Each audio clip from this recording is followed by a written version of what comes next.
Hey there, Tricia here with HISD. Now, we're here at Pin Oak Middle School as part of our Campus Close-Up series, bringing you stories about this campus community. Now, I'm gonna go talk to the current PTO president and the past PTO president about why parents should volunteer at their schools and much more, and also just what makes Pin Oak such a great school. Let's go talk to them. I felt like we won the lottery. And I mean, really we did. And then when we got the admission letter, it was kind of like getting the winning lottery ticket. We were like, yes. Current PTO President Niki Vogel and former PTO President Tricia Onufer had the same reaction when their kids got into the application-only magnet. Both Niki and Tricia say the quality of education is what first drew them in to Pin Oak Middle School. So I realized you have to get in there early. But you have nothing to lose by applying, and getting in is such a gift. It is such a gift.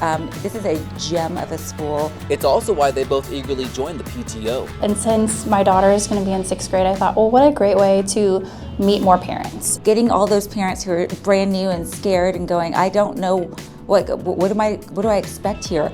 It's fun to tell them. And with the new school year here, right now, the PTO is full steam ahead. We do something here called teacher grants. It's a wish list for teachers to say, how can we improve your classroom experience?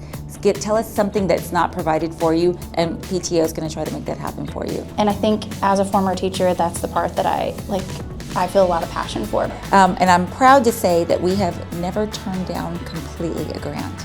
We only have said, we can't fund it fully, but we can partially fund it, or we can find another way to do this. For these two moms, the PTO isn't just about raising money, it's about building a community where every student has the resources they need.